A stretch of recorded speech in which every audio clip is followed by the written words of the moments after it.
Emotional immaturity is in everybody. Every adult that you meet is just an 8-year-old in a big body, and it's important to understand that adults throw tantrums. And when somebody feels emotionally flooded, the brain just automatically kicks into survival mode. But using the let them theory, you can protect yourself from that knee-jerk instinct of having to fix this or having to deal with it at all. People only change when they're ready to change for themselves. They are not going to magically change for you. Basically, it's a rule about life. The more control that you give up, the more control you gain. It's never been your job to carry somebody else's mood or manage their opinions or their dysfunction.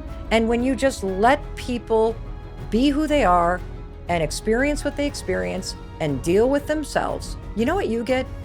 You get something amazing back. You get your time, your energy, your clarity, your peace. Hey, it's your buddy Mel. Before we get into this episode, my team was just showing me that 57% of you who watch the Mel Robbins podcast here on YouTube are not subscribed yet. Could you do me a quick favor? Just hit subscribe. It's free. It takes a second. That way you're not going to miss any of the episodes we post here on YouTube. And also it lets me know that you enjoy the guests and the content that I'm bringing to you, because I want to make sure you don't miss a thing. And I want to make sure we just keep getting better and better. Okay. Thank you for subscribing. All right. You ready to dive in? Let's do it. Hey, it's your friend Mel, and welcome to the Mel Robbins podcast. I am thrilled that you're here today. It's always an honor to be together, to spend this time with you. And if you're a new listener or you're here because somebody shared this episode with you, well, I just want to take a moment and personally welcome you to the Mel Robbins podcast family. You have picked a winner of a conversation to spend time listening to right now, because today you and I are talking about something that affects every single one of us. And that's difficult people and how to deal with them without losing your peace or your power.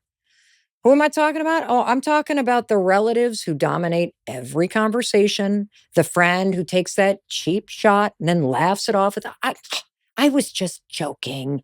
Don't be so sensitive. Oh, the sibling that knows how to just push your buttons, even though you're older now and you guys are no longer living with your parents. Talking about the people you love, but they also exhaust you. Because here's the truth, and I learned this the hard way. Most of the drama in your life, especially in your family, it's not really about conflict. It's about closeness. See, people want to feel connected, right? We want to feel close. It's why we get frustrated when there's tension. It's why we get frustrated when we don't feel connected and close. But we don't know how to ask for it. And we don't know how to get rid of all the garbage that it's in the way between you guys. So it leaks out sideways, right? You get the control, you get the guilt, you get the side comments, the sarcasm, the silence, the alliances, the eye rolls, the passive aggressive digs. And that's the energy that you're swimming in all the time. That's why you brace around certain people. Maybe you are over-explaining yourself because people constantly misinterpret what you're saying. Maybe you get very emotional and tense and on edge and you're just not yourself around certain people. And if you keep doing that, you're going to stay stuck in the same frustrating dynamic over and over and over again.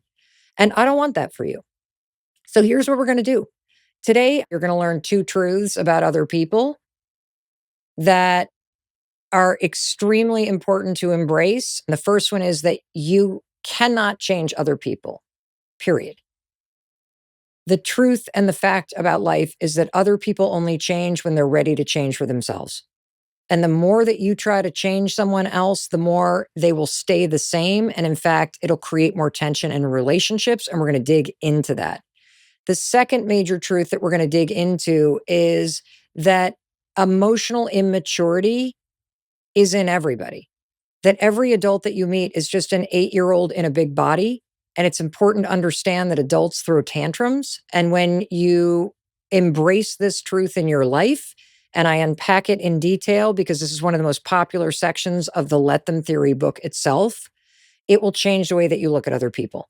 Then we're going to jump into the strategies that you're using right now to deal with emotionally immature people and difficult people. It's not working.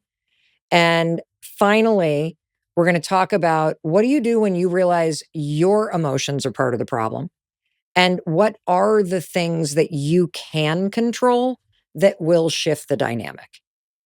Everything that you're about to learn is backed by so much research. It is working for millions of people. It has been transformative for me. And we're going to take them one by one and really break them apart so that you can use the let them theory effectively when either somebody else is all emotional or somebody else's behavior is starting to make you feel emotional like you're losing control. And I want to start here in case you don't know what the let them theory is, because somebody forwarded this episode to you. First of all, thank you for being here. The let them theory is super simple. Basically, it's a rule about life. The more control that you give up, the more control you gain. And the one thing that you have to stop controlling is other people. And so the let them theory is very, very simple. Learn to let people be who they are.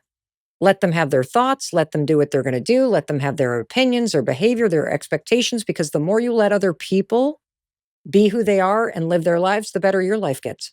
Because now you can take all your time and energy back and focus on you. That's the let me part. Let me focus on me. Let me focus my time and energy on what matters to me. So again, the more you stop controlling other people and trying to change them, the more control you gain over your own life and happiness. It's a beautiful thing.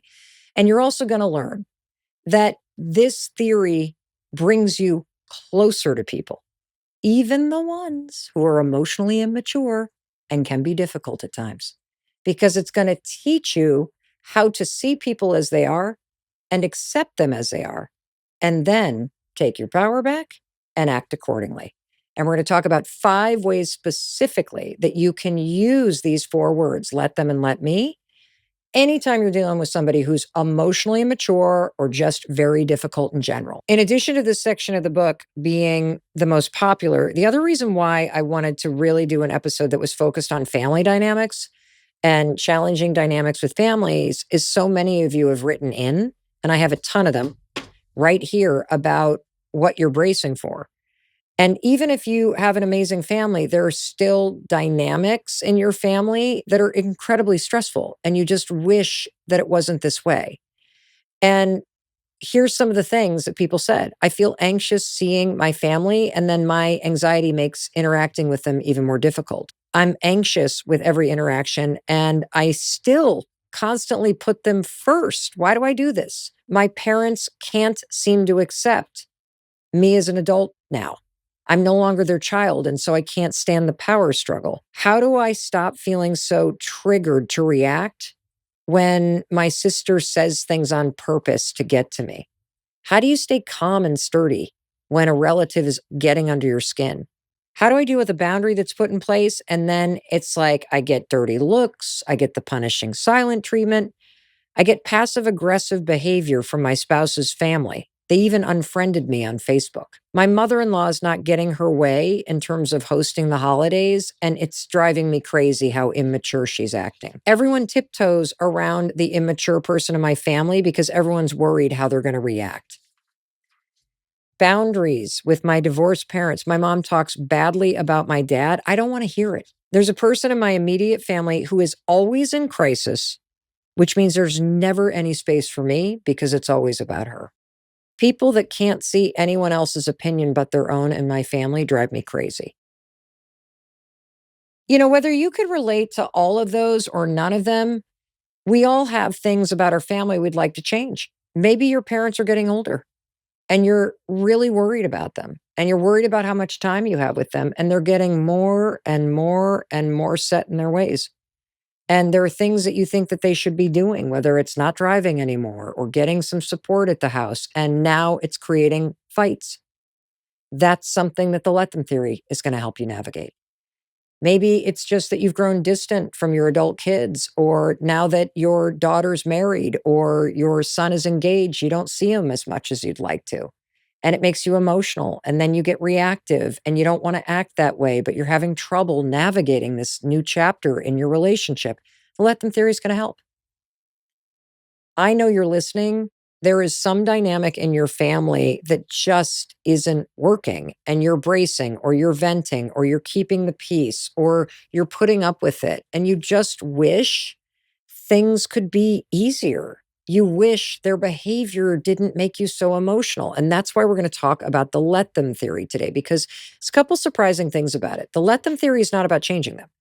The let them theory is learning to accept the reality of who people are as they are without changing them, and then taking your power back and changing how you respond in these situations. Because let's just start out with a basic assumption. You're listening to this and you're sharing this with people that you care about because you want a better relationship with your family. And what I'm going to tell you is the let them theory is the single best tool to navigate these challenging dynamics, to manage your emotions, and to learn how to connect with people as they are and to create closer relationships while you protect your peace. In fact, let me read you something about the let them theory. What happens when you use the let them theory and 4 words, let them and let me, as the world's best boundaries, is you become more compassionate. Instead of getting frustrated by everybody in your family, you begin to understand that most people you're related to and everybody on the planet, they simply don't have the tools to handle their emotions or their behavior or their reactions maturely. With the let them theory, you're going to learn how to respond with compassion. You're going to learn how to set some boundaries. And you're also going to learn how to stop letting other people's emotional immaturity run your life. All it takes is one person to change the way they show up in a family, and the entire family system can change for the better. And that person is you. And what we're going to do today is we're going to dig deep into the let them theory to teach you how to change yourself. And it's going to be so powerful. I promise you, it will change every single dynamic with every person in your life for the better. So let's dig into this. Here's the truth I had to learn the hard way. And it's the first one I want you to hear. People only change when they're ready to change for themselves. It's true. There is nothing you can do to change your grandmother or your mom or your dad or your brother or your sister or the person that you're married to. There is nothing that you can do if there's someone in your life who's always angry. I bet if you really stop and think about it, there's probably somebody in your life or in your family that's always angry, that no matter what you do, they would rather be griping about something or grousing about something or upset that this isn't in and complaining about that thing than just being present with you. And it's a really challenging thing when you wake up and realize, wow, this person's never going to change unless they want to change. And there's no amount of bending over backwards or tiptoeing around it or trying to make them happy or asking them if they're okay that is going to make them suddenly a calm and happy and peaceful person who's just present and loves to be with you. Some people are just like that. And the faster you recognize this truth, there's nothing you can do to change another person. In fact, the more you try to change somebody else, the more they're going to stay exactly who they are. People only change when they are ready to change for themselves, which means the only thing that you can change is your attitude about your relationship with this person. And it's so important to embrace this that I want to give you an example. And I want you to think about someone in your life that you wish you could be closer to, but something's always wrong. It's almost like this person is like trying to hug a porcupine. Like they're just always like, oh. And the fact is, whether you're talking about your family or your partner's family or your roommates' families, there are people in your life who would rather stay angry and mad at the world than be connected. There are people in your life who would rather play the victim than take responsibility for their life. There are people in your life that would rather sound off and complain and gossip about everybody else than taking a look in the mirror and just doing what they need to do to make their own life better. There are always going to be people in your life who are more comfortable. They just love focusing on what's going wrong than just being present and enjoying the people that are right here in front of their face. Have you ever noticed that? Have you ever had that experience? Where the second that you walk in the door, they're already complaining that it's been a year since you've been there, or they're complaining about somebody else. Truth number one, people only change when they're ready to change for themselves. And you can't change them. So what do? Let them. Let them be negative. Let them be a human porcupine.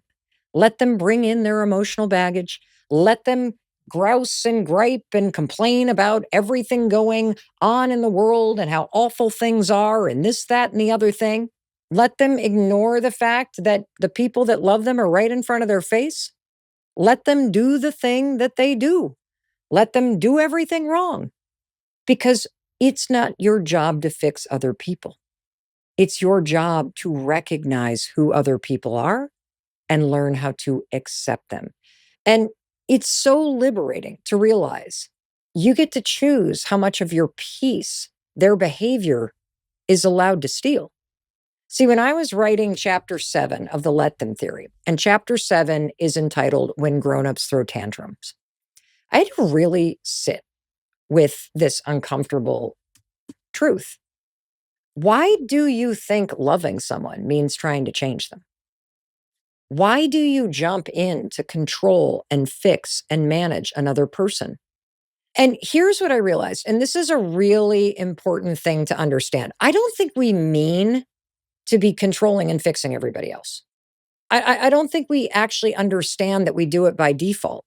And the reason why you and I can look at our sister and be like, "Ah, if I were in her shoes, I would do this, that, and the other thing." And I'll tell you why we operate like this with other people. It's because we've all been parented. And this is not anything against parents. I'm a parent. I have 3 adult children. I made a lot of good decisions and probably a lot of bad decisions. But when you're a parent, your job is to protect your kids. Your job is to care for your kids. Your job is to teach your kids. Your job is to keep them safe. Your job is to help them make decisions. And in the process of parenting, what do? Oh my gosh, well, you tell your kids exactly what to do.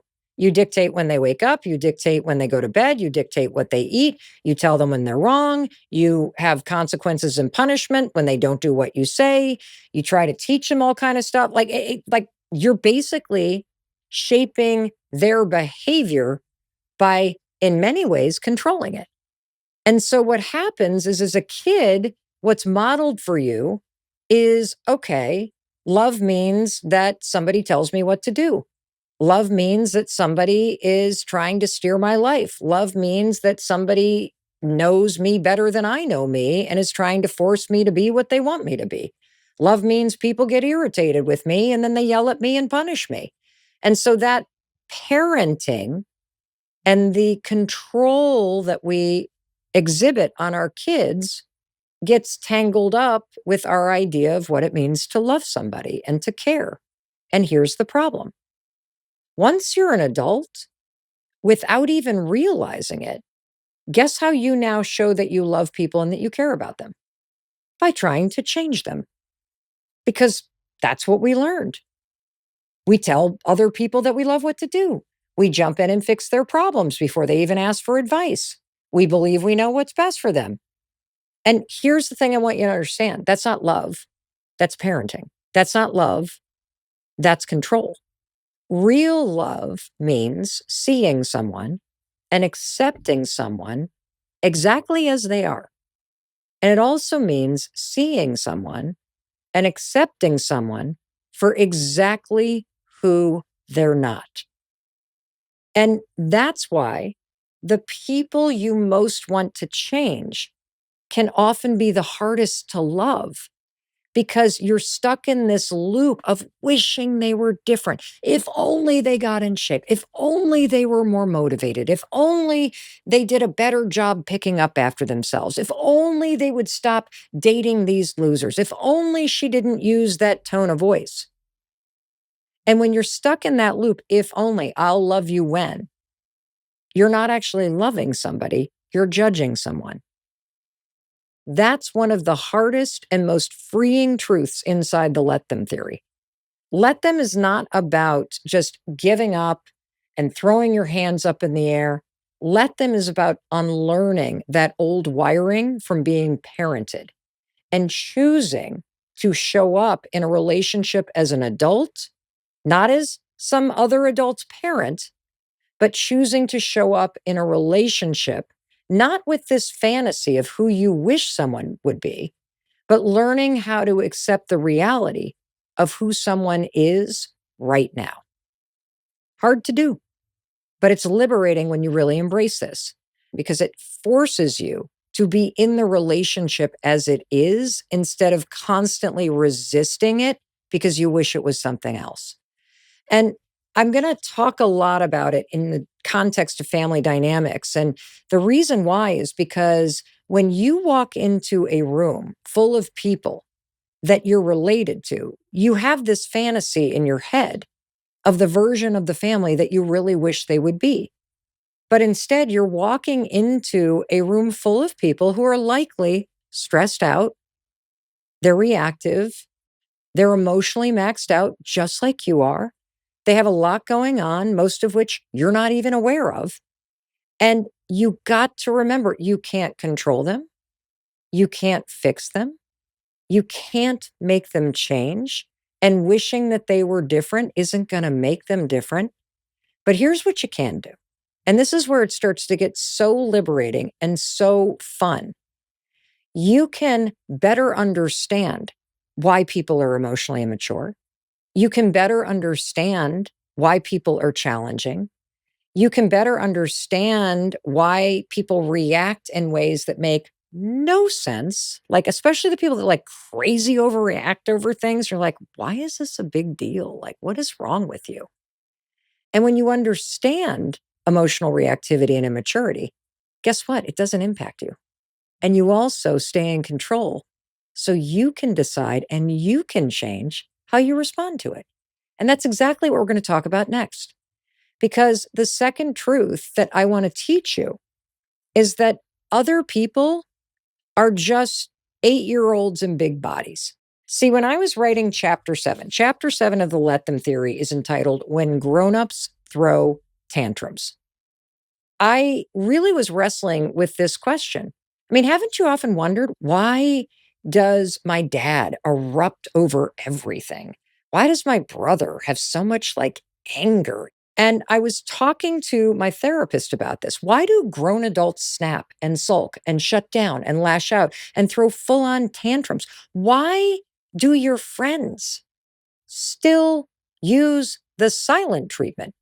And why is this so prominent, especially in your families? I've certainly wondered that. In fact, one day I was sitting down with my therapist, Dr. Ann Davin. She's a depth psychologist. She's a writer. She's honestly one of the wisest people I've ever met in my entire life. And I was talking to her about a very difficult family member. And this is a person who always makes it about them. The energy in the room. Do you have a person like this in your life where it's like positive or negative? Their energy is the dominant one. It doesn't matter. They always know how to pull the focus back to themselves, whether it's pouting or it's yelling or it's mood swings. And I was exhausted by this person. And here's the thing. I think it's easy on Instagram and social media, just like, well, cut people out, toxic people. But for most of us, the challenging people that we have in our life, it's not that we don't want them in our life. We just wish we could get along. And so I was talking with my therapist about this relationship because I was just like, what am I doing wrong? Like, how do I change this dynamic with this person? And more importantly, why are they like this? And Anne said something I will never forget. It changed my life. And I'm going to read to you from the Let Them Theory book. This is chapter 7, page 111. She said, Mel, most adults are just 8-year-old children inside of big bodies. The next time you're with this person and you feel yourself getting triggered by something they say or some way that they act, I just want you to imagine the second grade version of them present with you in the room. Because what you're describing is someone who has the emotional maturity of an 8-year-old. And like it or not, that's most adults. When she said that, I was like, but I want you to just think about that for a second. I'm going to keep on reading to you here on page 111. Why else does your mom pout instead of saying what's wrong? Why does your friend give you the silent treatment? Why does your boyfriend send you passive aggressive texts when you're out with friends? Why does your sister blow up and then act like nothing happened an hour later? It's because adults at their core are just as emotional as children. The difference is Sometimes they're better at hiding it. But here's the beautiful thing about the let them theory. Instead of getting frustrated, you begin to understand that most people simply don't have the tools to handle their emotions maturely. See, emotional maturity isn't something you're born with or that happens, it's a skill that takes time, practice, and a desire to learn. My therapist is right. Most people you meet still act like an 8-year-old child when they don't get what they want or when they feel uncomfortable emotions. The let them theory is going to teach you how to stop reacting and how to stop letting other people's emotional maturity ruin your life.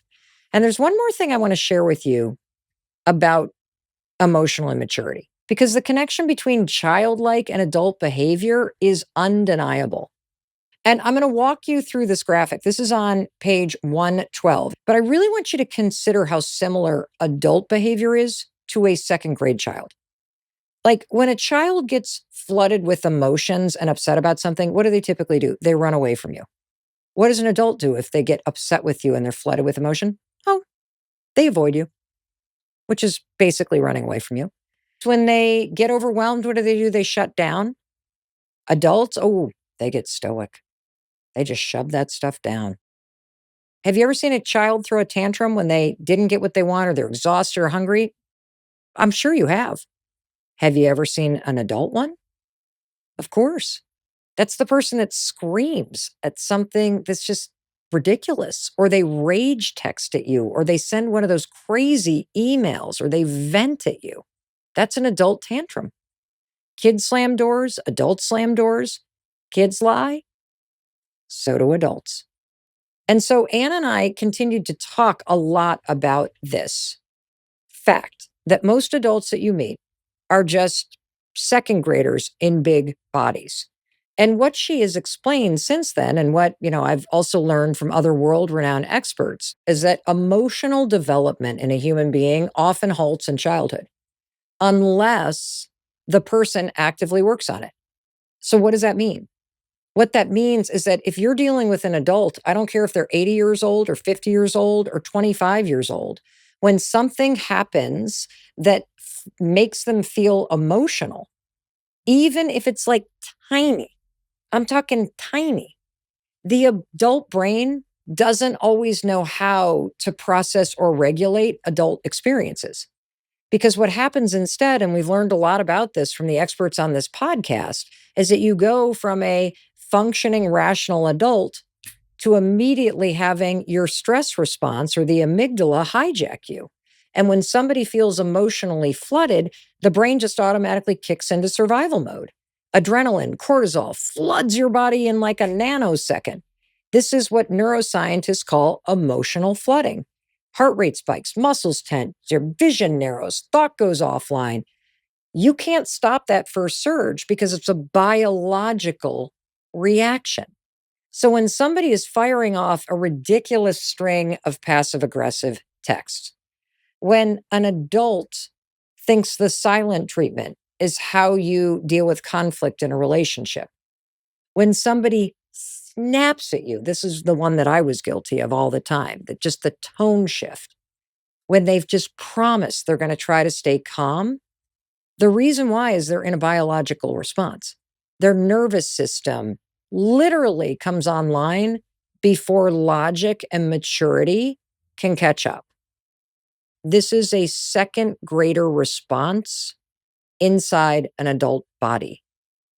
You have a adult human being, if you're looking at your grandparents or your parents or your siblings or your partner, who is now overwhelmed by whatever emotion they're feeling, and they've never developed the emotional maturity to process emotions maturely, because it's a skill. And here's the kicker. They usually have no idea this is actually happening. Seriously. They have no idea.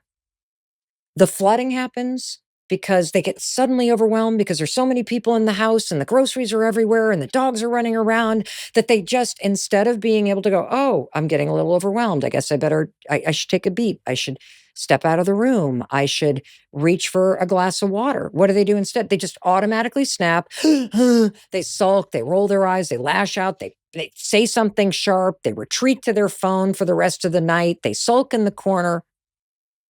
And this is what's so confusing. If a little kid flopped on the floor of the kitchen and started banging about, like, you can handle that. I mean, you can expect it because they're a kid. You know it's part of the deal, right? But when this happens in a house full of grown-ups that don't know how to handle their emotions, it's a whole different level of chaos. And here's the kicker.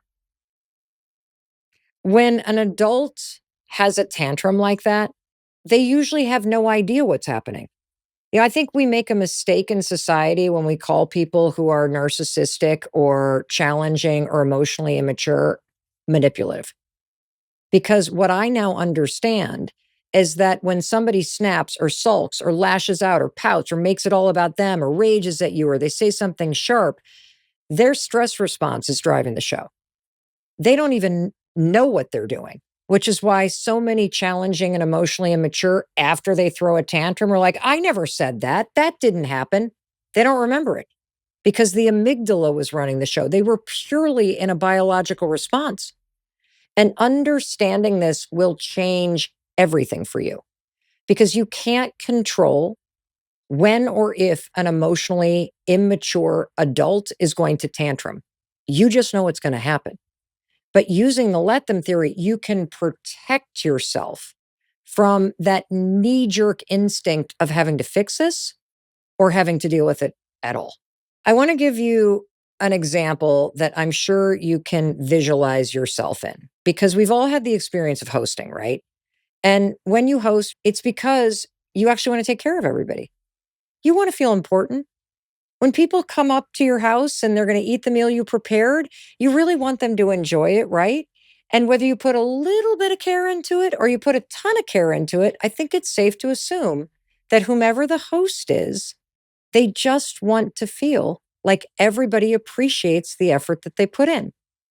Now that we've talked about the host, let's talk about you and me. As you're going to somebody else's house or you're going to the holidays at your family's or you're going to a wedding, you already driving down, me, I'm going to admit to this. You're thinking about how is this going to go? And maybe you're stopping and buying groceries, or maybe you're worried about what the sleeping arrangements are, or maybe that you're worried or you think that you would do the wedding a little bit differently and you think they're cutting corners and they should have done it this way. So as you're heading there, you already have expectations. And I think this is one of the things that I have learned the hard way, that going with the flow and understanding that all that the person that is hosting wants is to just feel like people appreciate the effort in. And here's what we don't realize. We don't realize that if you don't go with the flow as the guest, you unintentionally can come across as rude, disrespectful. You can make a host feel like no matter what they do, it's never enough. You can inadvertently make it seem like you're doing it better, or you would do it better, or they didn't do enough. And it creates this weird tension. Because, for example, maybe all you were trying to do was bake a pie that was gluten free because that way your kids could eat it and then nobody else would have to worry about it. But when you roll into the house without even thinking, and you say something like, oh, here's all the groceries. Let me just put them over here. And I'm just going to move this thing in the fridge over here. And what if we do this? And can I help you set the table? And then you're folding the napkins a different way. You're just trying to help. You didn't mean to roll into someone else's house like a freight train and suddenly take over and cover every single counter space, or roll in with the blow up mattress because you don't really like your sister's bed because it's really like smushy and then you're not going to get a good night's sleep. Let's just put this over here. What if we move this over there? Let me get this centerpiece out of the way because I bought a charcuterie board that's the size of a Jeep Wagoneer to just shove on the island, which I didn't tell you about. I thought I was helping. But you know what that feels like to the host? Wait, what I planned wasn't good enough for you? And then guess what happens? We, you and me, just inadvertently brought out the 8-year-old version of your sister or your dad or your mother, because the kid part in there tried really hard. And they, just like every 8-year-old, wants to be noticed. They want to be appreciated. They want to be told you did a good job. And so, what is the best thing that you and I can do? Well, first of all, it's to recognize the psychology of anybody hosting. That's just human nature to want to feel appreciated. What's the best thing you can do? Go with the flow. Go with the flow. Give yourself a reality check. Don't live in the fantasy and the expectation, live in the reality. You're not pulling into a 5-star resort. You're in somebody's home. Here is your anchor tool when it comes to anything that's beneath your expectation, anything that you now want to control and do better. This is straight from DBT, or dialectical behavioral therapy, which is a research-backed form of psychotherapy that teaches people how to manage big emotions, navigate relationships, and handle stress more effectively. Here's what you're going to do. You have to be clear about your intentions before you walk in the door. Just ask yourself, why am I here? Why am I going to this event that is hosted by a family member? Why am I showing up? If the answer is, well, I'm here because I just want to be with my family. If that's your answer, you have won the lottery, because it means you don't need to fix anything. You don't need to control anything. You don't need to manage the 8-year-olds that show up in the big bodies and start tantruming, because you need to be clear about your intention. I'm just here to be with family, which means I'm going to go with the flow. I'm going to be kind. I'm going to be flexible. I'm going to say thank you. That's it. That's it. That's all you need to do. And that brings me to the next thing I wanted to talk about, which is what we typically do. What we typically do when mom or dad turns into an 8-year-old and starts sulking and huffing and eye rolling, or your sister starts, oh, the victim, and going on and on and on about the drama. What do? We turn to whoever's standing next to us and we vent. We walk into the kitchen and we say, you are not going to believe what Tommy's girlfriend just did. Oh, or you walk into the bedroom and you shut the door and you're like, these people are driving me crazy. We have got to get out of here. I cannot stand my father's new wife. This is just absolutely horrific. I mean, I cannot even. That's not what we're going to do. And I'm going to tell you why. Venting doesn't work. And I get it. It feels like it helps, right? But according to decades of research, it doesn't. Venting isn't helping. Venting makes things worse. So let's take that exact moment. You come rolling in, the hugs happen.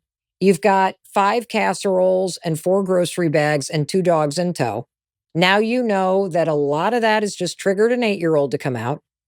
And so as you're trying to make room for all the things that you've brought to accommodate your family, you're starting to get some huffs and some puffs and some moving things around. And now you're thinking, are we already going here? Like I've been here 10 minutes and now we're going to go do this stressed out thing again? No, I'm fine. I'm fine. And now you're getting the silent treatment. And as you're trying to talk to the parent, they won't look you in the eye. And so you retreat like you did when you were little, because now they're tantruming in the kitchen and now they're huffing and puffing and now you're confused and hurt. So what do? Oh, you call a friend. You pace around in the bedroom upstairs. You go for a walk with the dog. You then rehash every detail with your partner as you're on the walk. You vent. Can you believe it? We've only been, but it always happens like this. And doesn't it feel so good? And it feels good, right? Because it feels like you're releasing something and it feels like you're right. You're right. These people that I'm related to are crazy. Why do they drive me crazy? We are better than these people because we would not act like this. But here's the thing.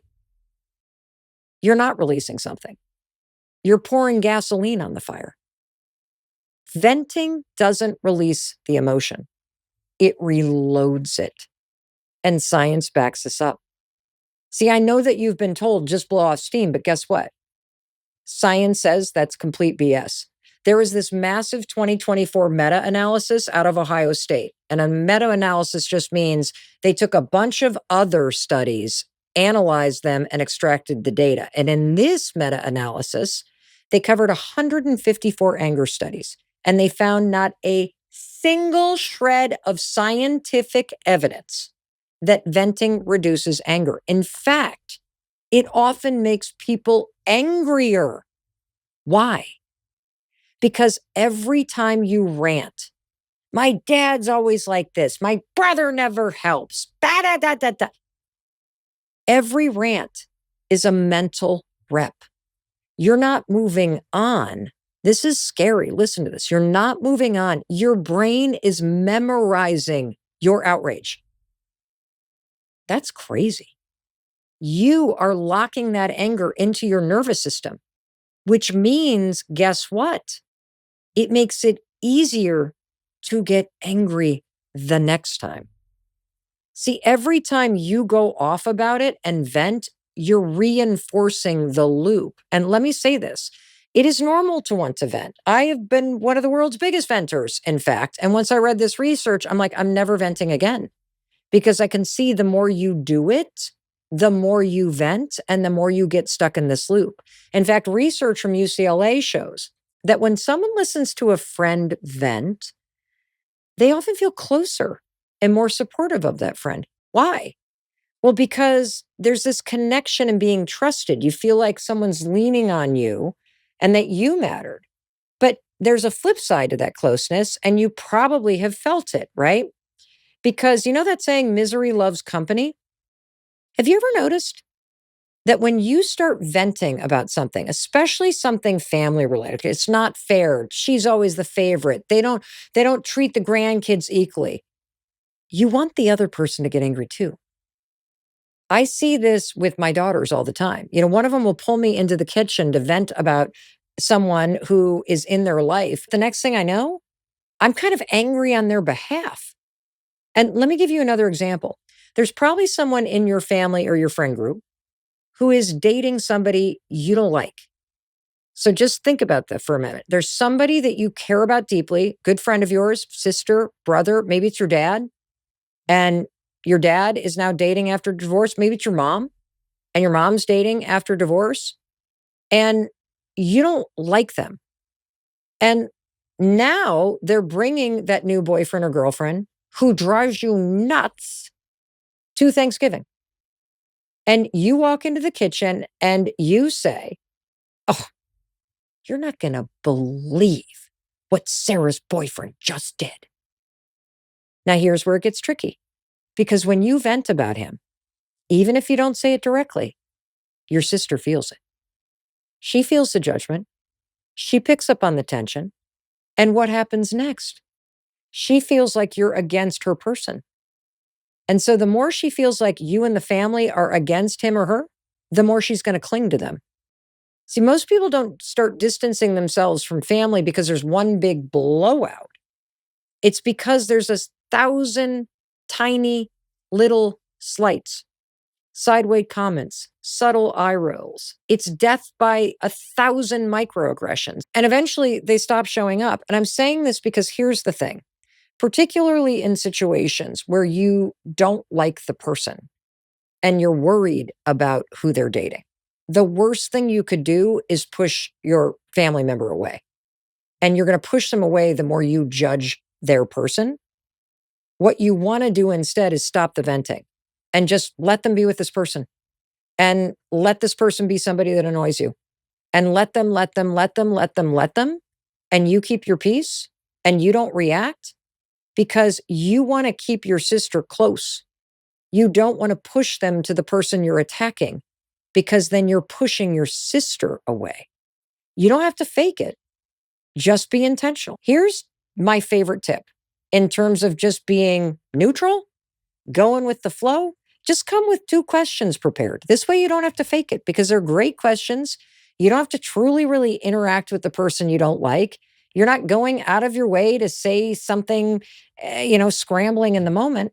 Your questions can be about anything that you think will set the tone or cut the tension. And here's a really good one. So, Bob, What's something you're looking forward to in the next 90 days? Positive, safe, neutral, and even better. Spark something real. And by the way, this works great on an uncle, an aunt, a negative parent, or a grandparent too. So, what are you looking forward to in the next 90 days? And when they're like, I don't know, let them. And then come back to what we said. Figure out your why. Why are you here? Are you here to change everybody? Are you here out of obligation? Or are you here because it's important to you to spend time with your family? If it's just important to you to spend time with your family and to spend time with your sister, that means you're spending time with her idiot boyfriend too. So just let him be who he is. Don't try to fix him. Ask a couple neutral questions. Go with the flow, and you've already won. This really isn't about liking or faking that you like somebody's boyfriend. It's about showing up for your sister. It's also about not expecting the perfect time together. Rather, it's about just showing up to be with family and letting the rest go. And that brings me to something that most of us don't want to admit, but it's the key to everything we're talking about. Sometimes, and I think I'm hinting at this, you're the one that's reacting. You're the one who's snapping. You're the one who's pouting. You're the one who's easily offended. You're the difficult person. Your little 8-year-old person who's hurt and who is sulking is the one who's coming out. And it also kind of begs the question, haven't you ever had that feeling after leaving a particularly challenging visit with family where you basically say, why do they get to me? Why does this bother me so much? Why am I so exhausted by not only their behavior and their reactions, but I'm almost more exhausted by my own emotional reaction?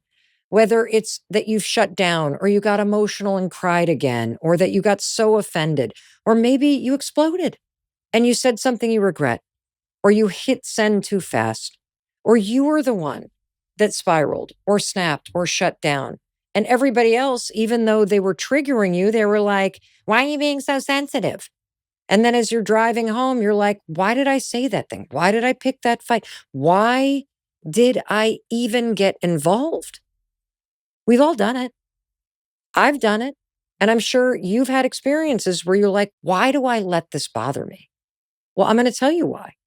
There's some amazing research from Harvard-trained neuroscientist Dr. Jill Bolt Taylor that emotions are just a chemical surge. But here's the cool part. Emotional reactions last about 90 seconds. But here's the catch. If you don't feed it. And this is a big deal. Because if you're standing in the kitchen and somebody does something that offends you, and you have that chemical surge of emotional reaction, you might react emotionally. But what the let them theory is going to teach you to do is life-changing. Because if you don't blow up, if you don't feed the emotions, if you don't react, if you don't take the bait when somebody's egging you on, and you just let the emotions inside of you rise and fall, guess what? The emotions disappear. So the next time somebody says something that's emotionally exhausting or offensive, you can just learn to ride the wave. But if you get emotional because somebody says something that offends you, and then you think, how freaking dare they? Why is this always happening with my mom or my dad? All of a sudden, you're starting to spiral deeper because instead of just noticing the emotion rising and falling, you're now gripping onto it. You're now making it intensify. You're now letting your emotions run you over, which then leads you to getting into the fight or getting offended or getting upset. There's a different way for you to operate using the let them theory. And this is a key insight that I want to underscore. You cannot choose these emotional reactions that happen in you and other people, but you can always choose how you respond to them. Let me read you from chapter 7, page 120. You cannot control your emotions from rising up, and trying to is a waste of your time. There's a better strategy. Just learn to let them rise up and then fall without reacting. There's also nothing you can do that will ever allow you to control the emotional reactions in another human being. no matter how hard you try. See, emotions are contagious. Seeing someone else who's sad or afraid or disgusted or angry can cause you to experience these same emotions in your own body. This explains why someone else's tone of voice, their shift in energy, their bad mood, their body language can immediately trigger you to feel on edge. And one more thing to understand is that whenever you or another person is hungry or tired or stressed out or under the influence or lonely or angry or hurt, guess what? You're going to be more emotional. And I say this because whenever I do or say something that I later regret, there's always stress, alcohol, or hunger involved.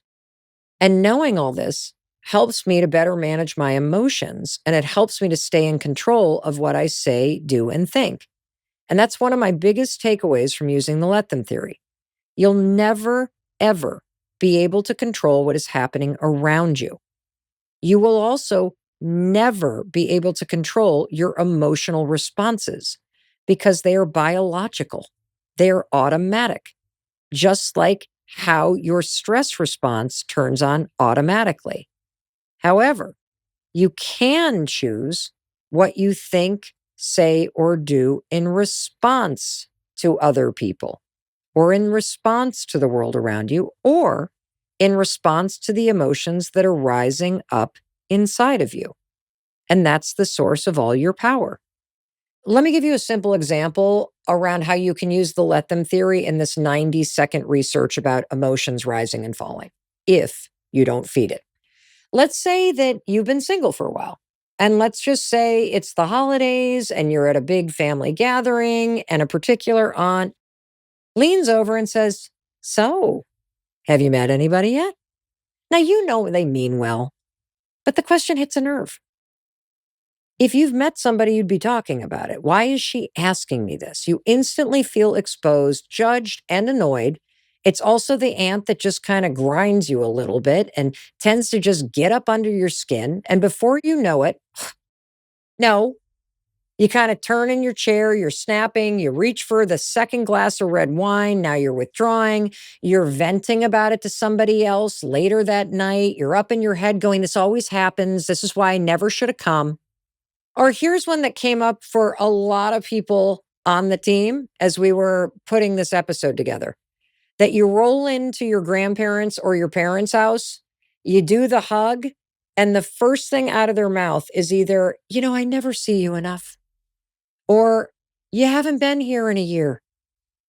And you're thinking, I'm standing here right now. Like, why are we talking about what's happened in the past? Can you just please be with me in the moment? Why can't we just enjoy being together? Why do you have to comment on what's not happening? Jesus. Like, can you see how fast you can get yourself like all triggered? But if you know that's going to happen, or there's going to be a slight, and your reason for going, you're going to be with family. So you're just going to go with the flow. And you're going to let your grandma be your grandma. You're going to let your parents be your parents. And as that comes up through your body, what are you going to do? You're going to remember the let them theory. Just let me pause. Let me breathe. Let me not give this any more power than it requires or deserves. And let me just say one other thing. I said that it's a really important tool to anchor yourself in why are you going? Like, if you hate your family that much, if they're that horrible, don't go. And if there's unresolved business, the holidays and big family get togethers, it's not the time. It's just not the time. People's emotions are already running high. Everyone's tired. They're overwhelmed. They are hosting. It's chaotic when people come into your house. And when you got lots of people around, it can bring up a lot for everybody when all the personalities are around and all the old stuff comes up. That's not the time to bring up a deep family issue.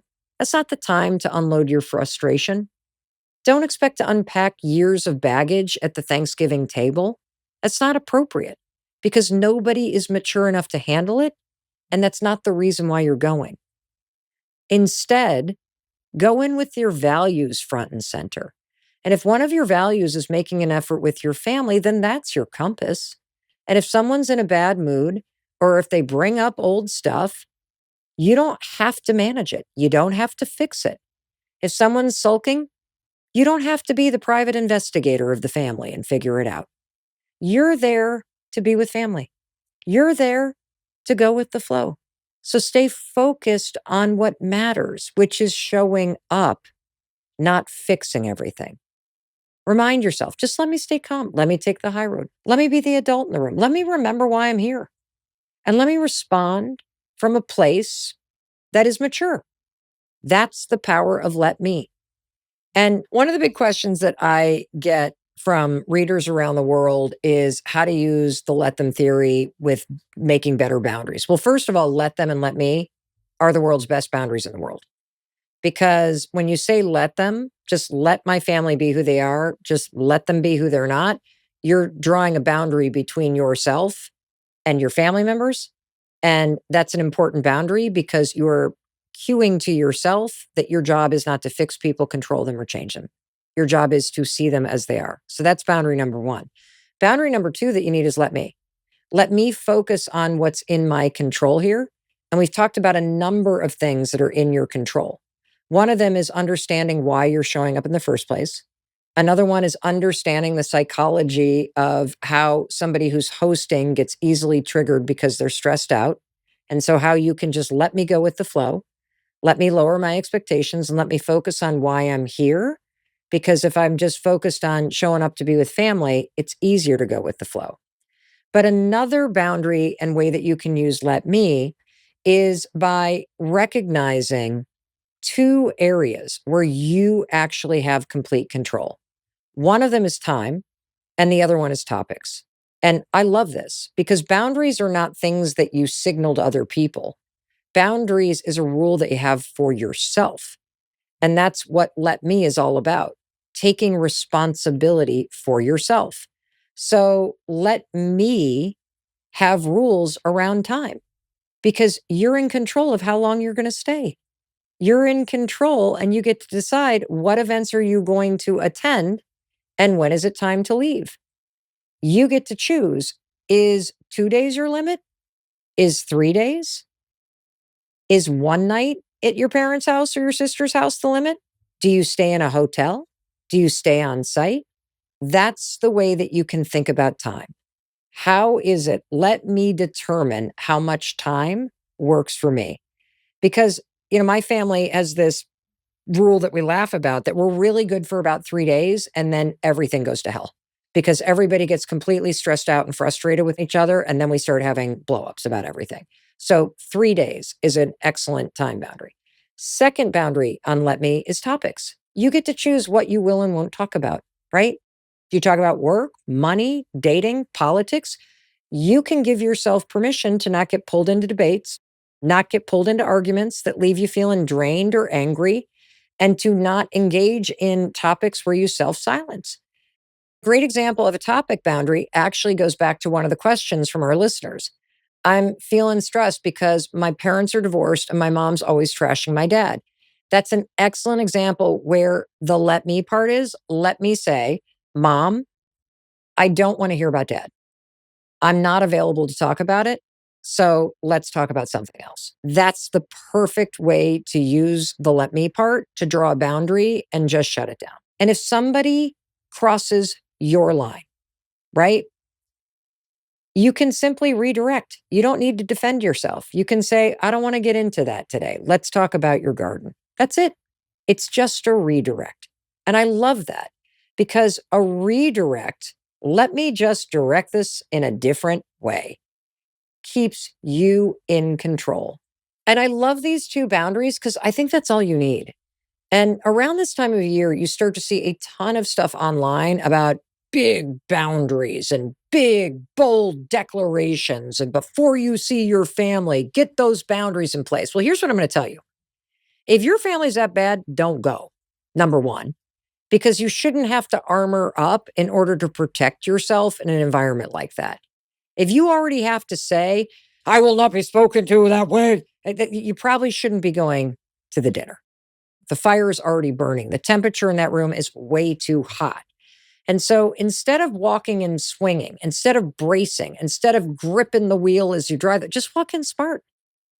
And You've got your boundaries with time, you got your boundaries with topic. You understand you're just letting people be who they are because they've always been this way. You're not expecting them to be any different. But if you notice that things are slipping, if you notice that the redirecting isn't working, if you notice that there's a little bit more conflict happening, there are simple ways to diffuse it. And there's a line that I've been using a lot that I really love as somebody recently tried to pick an argument with me. And it's this: I see the facts differently. That's it. I see the facts differently. When you say, I see the facts differently, you are telling the person that's trying to pick an argument that this is not up for debate. I'm not arguing about the facts, and I see the facts differently. That's it. It's simple, it's firm, it is respectful, it's confident. And one other thing that I want to share with you that has been an incredible strategy that I've learned using the let them theory is the more I've learned to let people be who they are, the more I've embraced the reality that people are not changing and I'm not going to fix this or improve the dynamic by changing them. I got to change how I approach this. Everything flips. I don't walk in bracing for conflict because when you let people be who they are and who they're not, you don't have to brace. You know exactly who you're dealing with. If you've got somebody who's narcissistic, they've always been that way. Let them. That way you don't have to brace. You can expect it to be that way. If you have somebody who's self-centered, let them. If you have a victim in your family, let them be the victim all the time. You don't even need to brace for it because you actually recognize it. And what ends up happening when you're no longer bracing for conflict, you're embracing the reality. It is what it is, as some people like to say.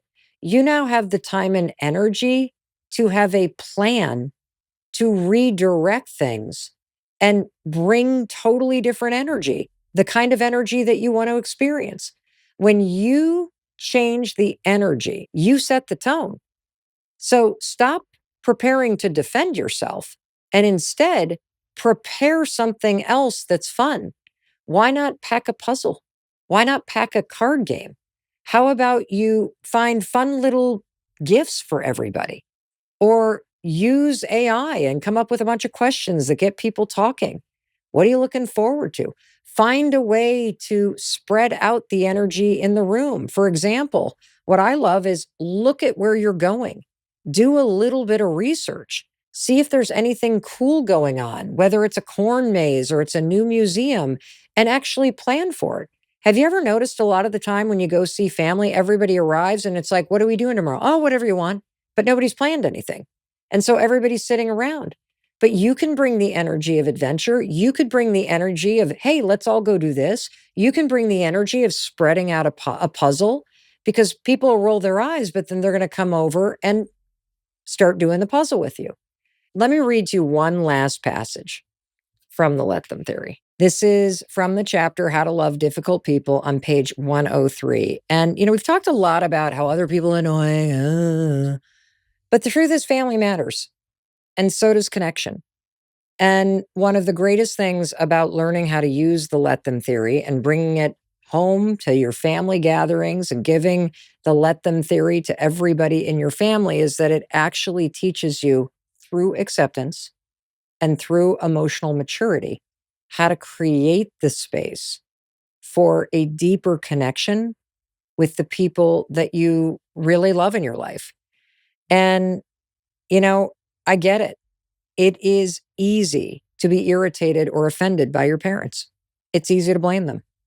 It's also easy to feel frustrated and annoyed with the dynamics with your siblings or your divorced parents or your in-laws or your step-parents or your adult children. It's easy to choose not to understand their perspectives. But you have to decide whether or not you're going to accept people as they are, your family and your step-family especially, or create the distance that you need. Because all it takes is one person to change the way they show up in a family, and the entire system can change for the better. And that person is you. I mean it. You are so much more powerful than you believe. That's why I love the let them theory. By learning to focus on what you can control, your thoughts, your actions, your energy, your healing, you unlock the power to change not only yourself, but the world around you. It all starts with you. That's how much power you have. Anytime you improve yourself, it improves all your relationships. And this is particularly true with family. I've felt this impact in my own family. The stuff that used to bother me doesn't stress me out anymore. I don't allow myself to get sucked into the drama. I just stay laser focused on how I show up and living my life in a way that makes me proud. One of the things that I've determined for myself is that it is important for me to have a close relationship with my family. And wasting my time and energy allowing them to stress me out or trying to control situations that are beyond my control or change people who aren't ready to change, it's a waste of time. Because here's the truth. You have a limited amount of time with your loved ones. At some point, you're going to realize that your parents aren't going to be here forever, and that this was their first time as a human being too. People can only meet you as deeply as they've met themselves. Most people haven't gone to therapy, they haven't looked at their issues, and they don't want to. Let your parents be less than what you deserve. Let your family life be something that isn't a fairy tale, because they're doing the best they can with the resources and life experiences they have. And now you get to choose what happens moving forward. I'm not saying this to justify anything bad that happened. I'm not saying that you don't deserve better.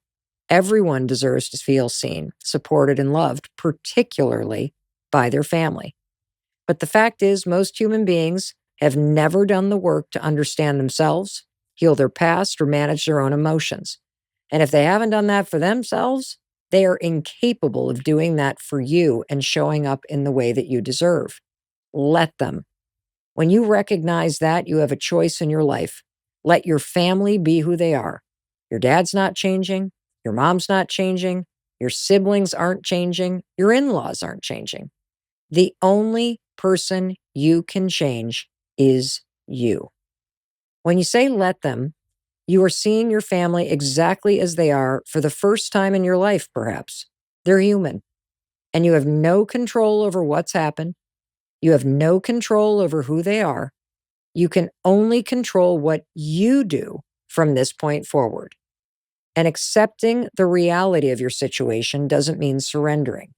It's about reclaiming your power to shape your future.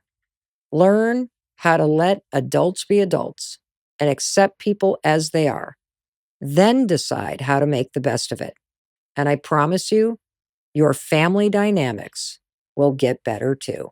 And in case no one else tells you this, as your friend, I will tell you, I love you and I believe in you. And I believe in your ability to use everything that you and I have talked about today to deal with difficult people, situations, and emotions that used to drive you crazy and still find peace, but come from a place of acceptance and compassion, because that's the way you're going to connect more deeply with the people that drive you crazy that you still love. Alrighty, I'll see you in the very next episode. I'll be waiting to welcome you in the moment you hit play. And thank you for being here and watching on YouTube. I love being here with you on YouTube. Thank you also for hitting subscribe. If that's lit up, please hit subscribe. It's the best way for you to say, thank you, Mel. I love these. And I know you're wondering, what should I watch next? Oh my gosh. After we just covered this, you're going to love this episode next. And I will be waiting to welcome you in the moment you hit play. I'll see you there.